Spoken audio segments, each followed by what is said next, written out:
A very warm welcome. You're watching IDFC First Bank Presents Leaders of Tomorrow Season 11. I'm Ritvika Gupta, and this is our very special weekend edition, Super Achievers Making New India, powered by VoiceWhat.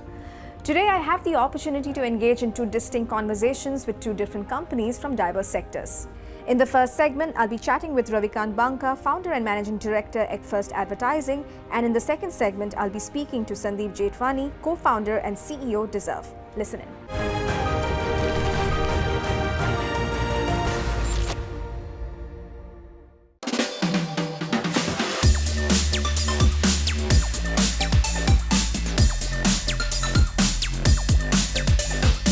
The chances of achieving objectives and goals are greater when a company has an effective marketing strategy in place.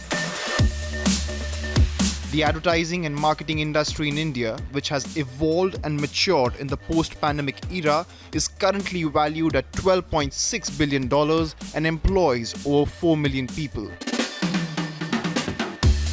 A pioneer in this sector, Eggfirst Advertising specializes in rural ad campaigns and follows a holistic brand building approach through an out-of-the-box blend of zany ideas that take clients by surprise. With our years of experience in rural marketing and the expertise that we already have, we now are going and we intend to share this knowledge with the other stakeholders of the industry. We are now coming up with award nights for the rural fraternity, the rural marketing fraternity, brands that want to reach out to rural audiences. And we are also starting with some of the breakfast meets. This again is with the view to grow the industry. With its tagline, "As good as our word," the company navigates a multitude of outreach channels, whether they are traditional platforms or new age media, and has played a substantial role in building more than 500 brand success stories across industries. Thank you so much, Ravi, for joining us today on Leaders of Tomorrow. Sure. Good to be on this channel and nice to talk to you, Ritvika. Thank you.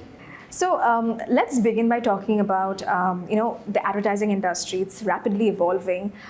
Tell me, how has Eggfirst really leveraged its expertise and experience over the last 18 years to really cement its position in the market and to really see the kind of success that you have?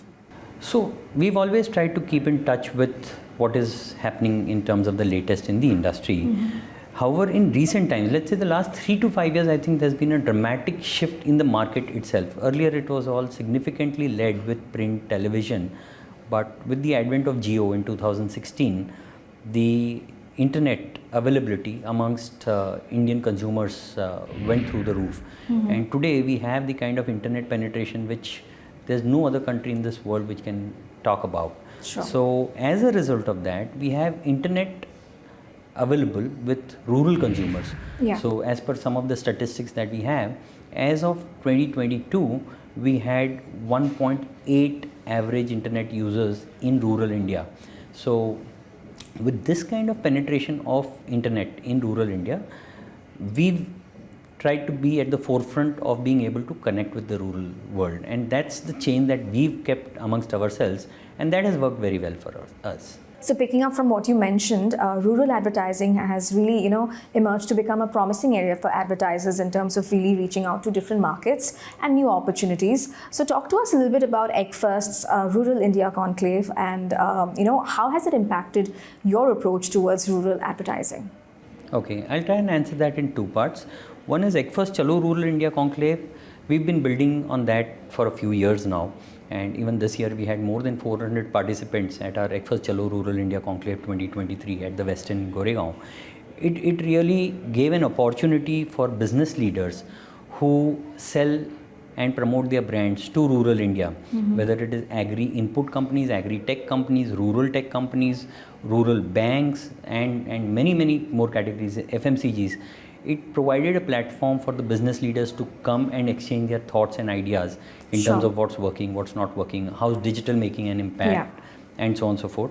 The other part is it also gives us as Eggfirst insights into what's happening in the rural world. So that's always been our endeavor. So Eggfirst Chalo Rural India Conclave provides us with that opportunity to learn more and more from our clients and beyond our clients. Right. So on that note, talk to us a little bit about your campaigns, the core strategy behind it, and how does that help you really stand out, from competition?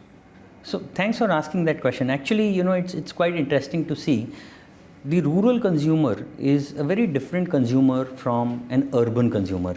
Yeah. His needs, his wants, his aspirations are very different from those which are in urban consumers. So this consumer, it's not that he's only seeking the basic values of life, he's seeking aspirational products, but you need to convey what is the value proposition to him. Right. And from this thought process emerges the innumerous campaigns that we build for our brand. So, for instance, साथ है सा जादू जैसा, पहला वार करो दमदार, प्यादे अनेक वजीर सिर्फ एक, स्मार्ट किसान बने टेक्नोजिंक ही चुने, and so on and so forth. So we love these thought processes, and we are able to capture the essence of what a farmer, let's say, is seeking, and build it into our campaigns, and it's working very well for us. Right.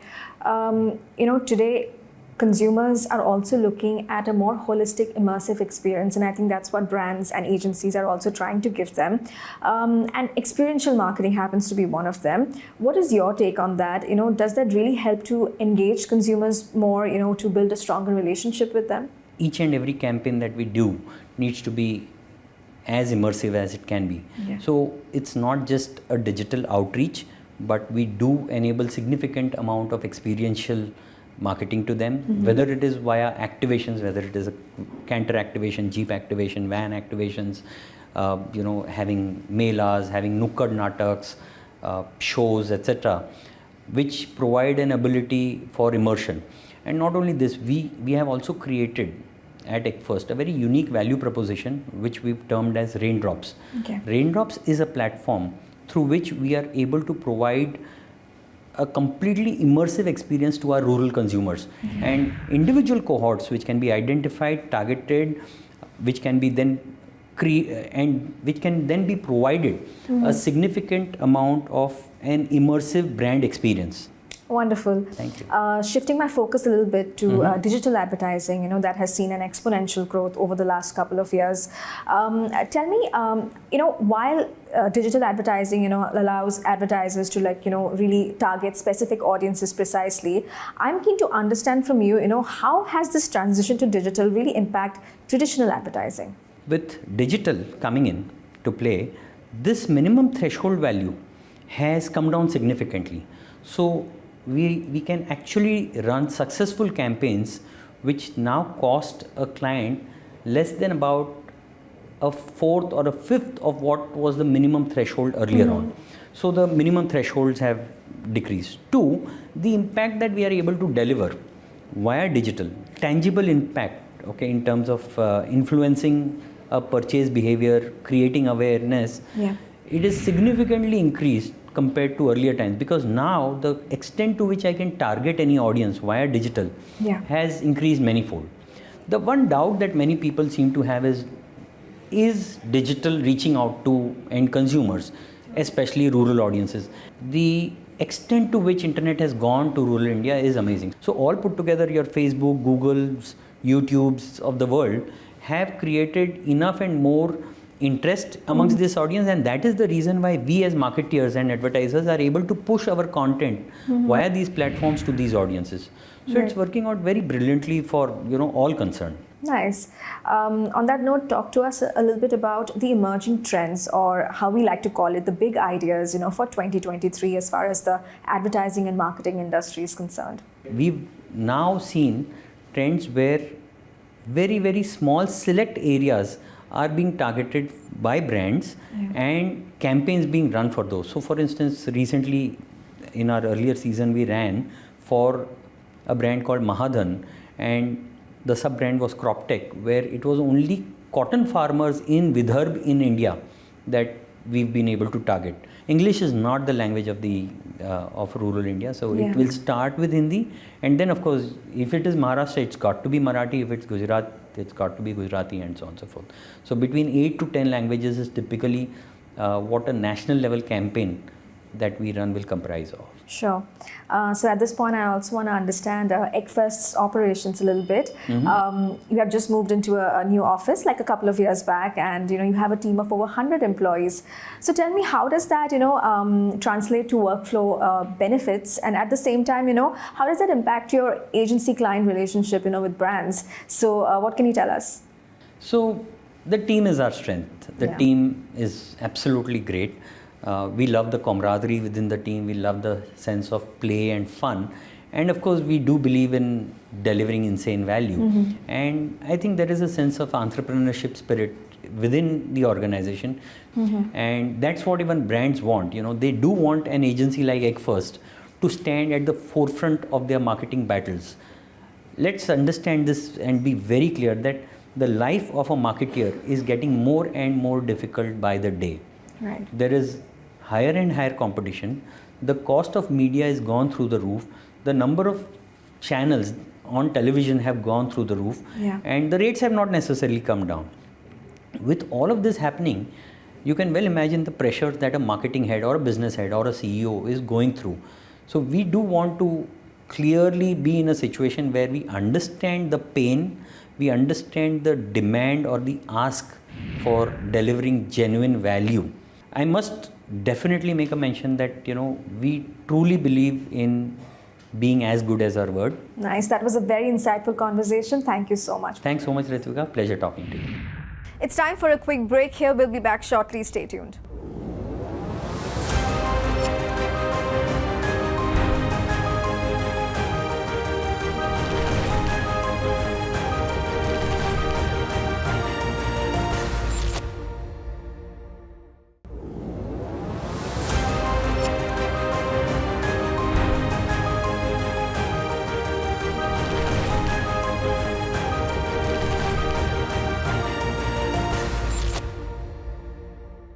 Welcome back to IDFC First Bank Presents Leaders of Tomorrow Season 11. You're watching our weekend edition, Super Achievers Making New India, powered by VoiceWhat. In this segment, I'll be in conversation with Dezerv. Listen in.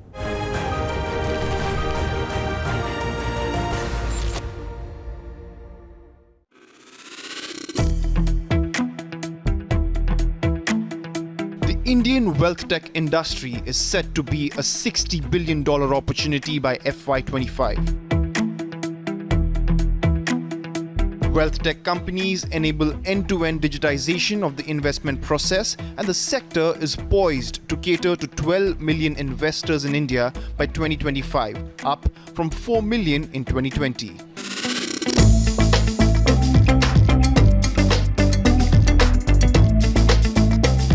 In today's episode, we have Dezerv, an investment management platform for successful professionals that helps investors create portfolios to generate long-term wealth. This wealth tech platform, founded by Sandeep Jethwani, Vaibhav Porwal and Sahil Contractor, is all set to revolutionize the way India manages its wealth. And joining us is the co-founder and CEO, Mr. Sandeep Jethwani, talking about the journey thus far and on the prospects for the platform. Thank you so much, Sandeep, for joining us today. Thank you for having me, Ritvika. So let's start from the very beginning. Tell me, what was the idea behind Dezerv? What motivated you to set up a company like this? And how has your experience been in this, evolving wealth management industry? So Ritvika, just going back to the very beginning, my parents were public sector bankers. So money was a conversation that was always around the house. When I went to IIM Bangalore, again, it was very clear to me that I wanted to work in the investing business.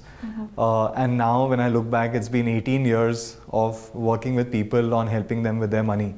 In the last 14-15 years, I had the good opportunity of working with Sahil and Vaibhav around how do we solve for people's issues around money, how do we make sure that they have better returns, better lifestyles and better portfolio performance. One of the things that happened during COVID is when you got time to sort of take a step back and really think about what value you're adding. One interesting data point that came to us was that life expectancy in India and globally was rising very rapidly. Now, what did this mean? This meant essentially that the money that we needed when we retire was significantly more, because we were still retiring at the age of 60, whereas we now needed to survive for the next 25-30 years. In absolute terms, if let's imagine somebody had to retire with an amount of 1 crore, Today, with a higher life expectancy, you need 7 crores or 7 times that capital when you retire. Now, how is that going to happen in India without people actually making investments, especially in growth assets where returns are significantly better? Yeah. Now, why are people not really able to make the kind of returns that they need to make? I think there are two reasons. First is most of them are not really investing. So a lot of that money is lying idle in bank accounts, sometimes fixed deposits, which essentially means that the kind of growth that the money needs to see, it's not experiencing. And the second thing is that even if we do want to invest, we don't have the time, inclination, or sometimes the bandwidth to actually be able to do it. And in fact, one of the things that we realized when we did portfolio reviews, we have this app called the Wealth Monitor where we analyze portfolios for investors. Majority of the portfolios were significantly underperforming. So these two things became one of the big reasons why we said that we had to do something ourselves and solve for this problem. Sure. So Dezerv is solving a very pertinent problem, but I'm keen to understand how are you delivering the solution, for your end user? As wealth managers or investment managers, we are all the time 24/7 focused around how we are managing portfolios. Are we taking corrective action at the right time? Are we responding to market environments at the right time, and are we readjusting portfolios to things like tax changes and so on, right? So timely action on portfolios is one big sort of pillar for Dezerv to deliver on. The second was that today when I need to deliver high quality investing, there are 30,000 bonds which are traded in the market. There are close to 5,000 to 6,000 stocks available in the market.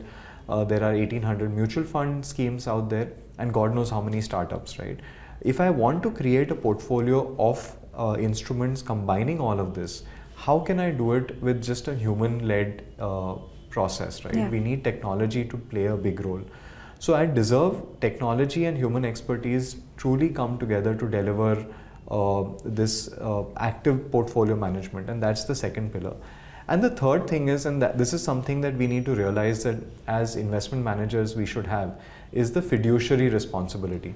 Speaking of technology, tell me, how is Dezerv steering Wealth Tech 2.0, and how is it really helping you to stand out from competition?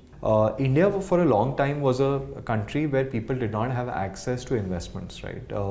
You would have offline brokers, you would have to go fill up a form.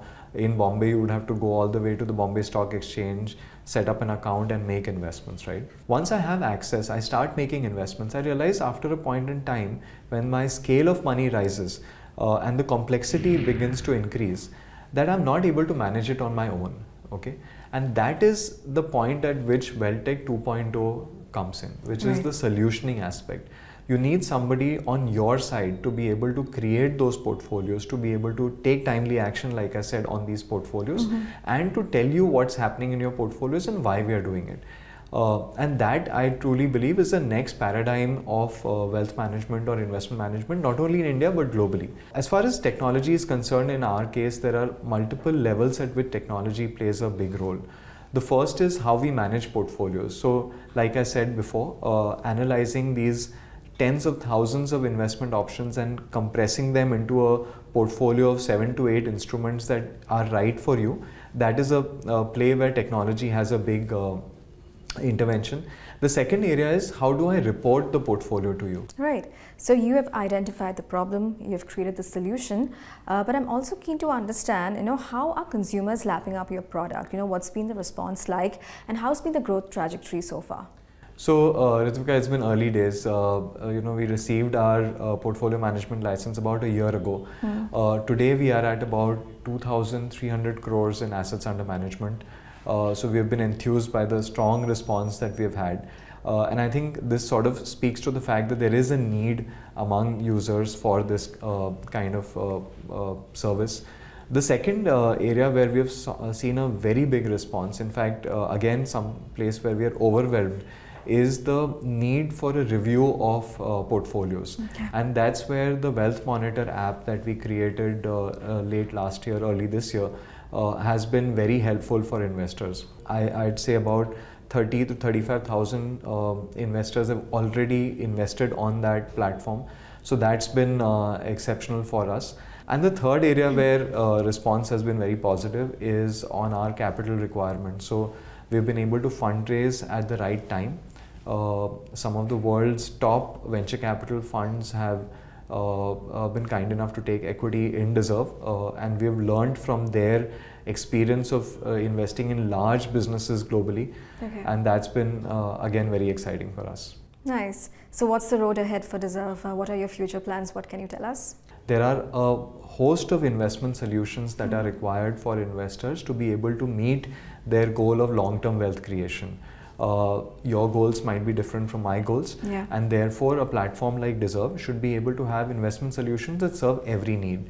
I think about investment solutions around two vectors. The first vector is that of conventional thinking around asset classes, which is I should be able to have a great equity solution or more than a single equity solution. I should be able to handle your steady return portfolio. The second vector is around what your needs are. A lot of times investors come to us and say that, okay, this is money for their retirement, which is say 20 years ago away, and therefore how should we manage that? So those are again solutions that we have and we are working on. So we are very excited by that.